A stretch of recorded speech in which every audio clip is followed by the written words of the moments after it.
Olá pessoal, bom dia, boa tarde, boa noite a todos.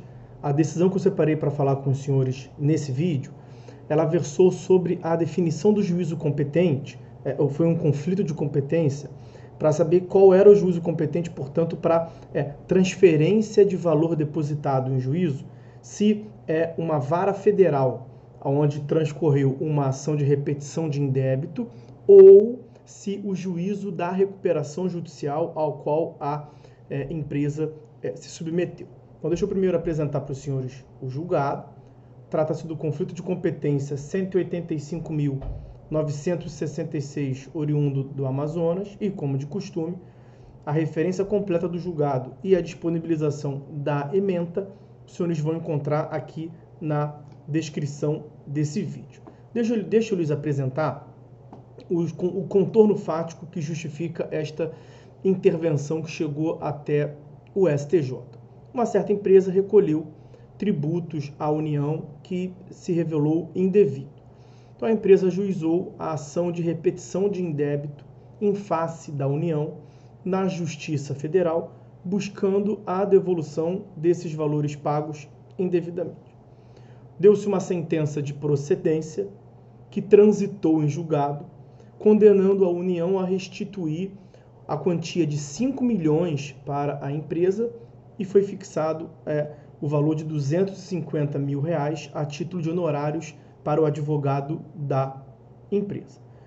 Deu-se o início da fase de cumprimento de sentença, tanto pela empresa quanto pelo advogado, para fins de satisfazer a quantia da condenação de cada um deles em face da União. A Fazenda Pública Nacional, a PGFN, não impugnou o cumprimento de sentença e os valores apresentados pelos exequentes foram homologados pelo juízo, sendo expedida a respectiva requisições de pagamento precatório ou RPV, de acordo com o limite de cada um desses créditos. Né? Então, como o valor, todos eles passavam de 60 salários mínimos, para a União, foi expedido, portanto, precatório para todos eles. Posteriormente, a empresa exequente, ela ingressou com um pedido de recuperação judicial e essa ação de recuperação judicial foi distribuída para uma vara civil estadual, ao passo que a ação de repetição de indébito tramitou desde o início da fase cognitiva e no cumprimento de sentença em uma vara federal. E aí, no curso da ação de repetição de indébito, já em fase de cumprimento de sentença, deu-se o peticionamento em juízo requerendo a habilitação de duas outras empresas, porque uma terceira empresa adquiriu o crédito da empresa exequente e uma quarta empresa adquiriu o crédito do advogado da exequente. Então, pediram cada uma dessas outras empresas a habilitação, alegando que teriam adquirido a totalidade dos créditos, tanto da empresa quanto do advogado, como nós vimos. E aí o juiz federal determinou que os valores existentes em favor da empresa em recuperação judicial, chamada de recuperanda, que o valor o crédito disponível a favor da empresa recuperanda fossem depositados em conta judicial própria para fins de posterior encaminhamento a uma conta indicada pelo juízo da recuperação judicial. Quando o valor chegou no juízo da recuperação judicial, que era uma vara civil da localidade, o juízo da recuperação judicial determinou a devolução desses valores ao juízo federal, argumentando que as controvérsias ali instauradas quanto à habilitação do crédito, quem deva receber entre o cedente e a cessionária, não possui qualquer vínculo, qualquer relação com a recuperação judicial, de modo que não competia ao juízo estadual da recuperação judicial, o juízo recuperacional, examinar essas divergências. E aí, quando chegou no juízo federal, que é o da ação de repetição de indébito, ele, com base no artigo 66, inciso 2º do Código de Processo Civil, instaurou um conflito negativo de competência, esse que estamos a analisar, para fins de... porque ele sustentava o juízo federal que competia ao juízo da recuperação judicial centralizar os pagamentos devidos a favor da empresa recuperanda. Então, veja, há conflito de competência quando 2 ou mais juízes se consideram incompetentes, atribuindo um ao outro a competência. Foi justamente o que se deu na hipótese. E é a competência do STJ dirimir esse conflito de competência, porque são juízos vinculados a tribunais diversos. É uma previsão lá do artigo 105, inciso 1º da Constituição Federal. Quando são juízos o conflito negativo de competência, ou ainda o positivo, se dá entre juízos vinculados ao mesmo tribunal, então se fossem 2 juízos do TJ, ou se fossem 2 juízos de um TRF, competiria esse tribunal sanar. Como são juízos vinculados a tribunais distintos, um Tribunal de Justiça do Amazonas e o TRF da região, compete ao STJ dirimir esse conflito de competência. E aí qual foi a conclusão a qual chegou o STJ nesse conflito de competência, portanto, que nós estamos aqui a analisar?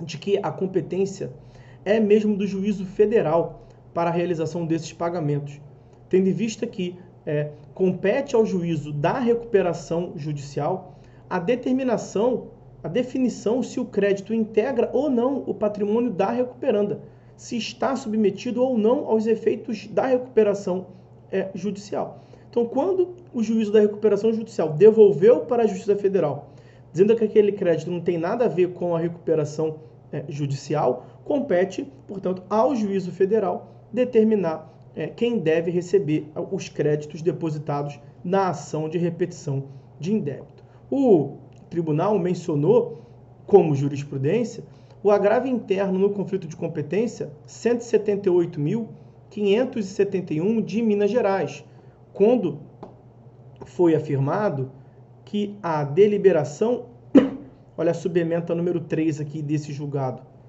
a deliberação acerca da natureza concursal ou extraconcursal de um crédito se insere na competência do juízo universal, recuperacional, portanto, cabendo-lhe, outrosim, decidir acerca da liberação ou não de bens eventualmente penhorados e bloqueados, uma vez que se trata de juízo de valor vinculado à aferição da essencialidade do bem em relação ao regular prosseguimento do processo de recuperação.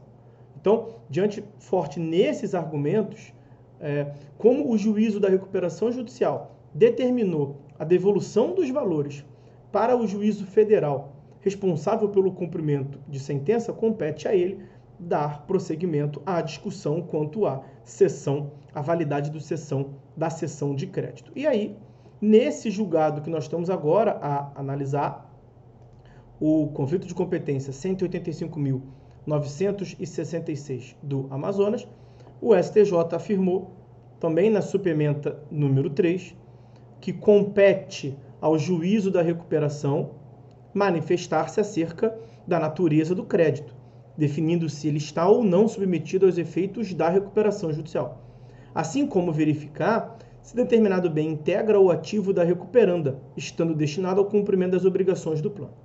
Na hipótese, tendo o juízo da recuperação se manifestado no sentido de que os créditos relativos ao pagamento de honorários contratuais não integram o patrimônio da empresa recuperanda e nem se submetem aos efeitos da recuperação, cabe ao juízo suscitante ultimar os atos de pagamento. Os equívocos relativos ao levantamento de valores e aos beneficiários devem ser solucionados a partir da instauração de cooperação judicial.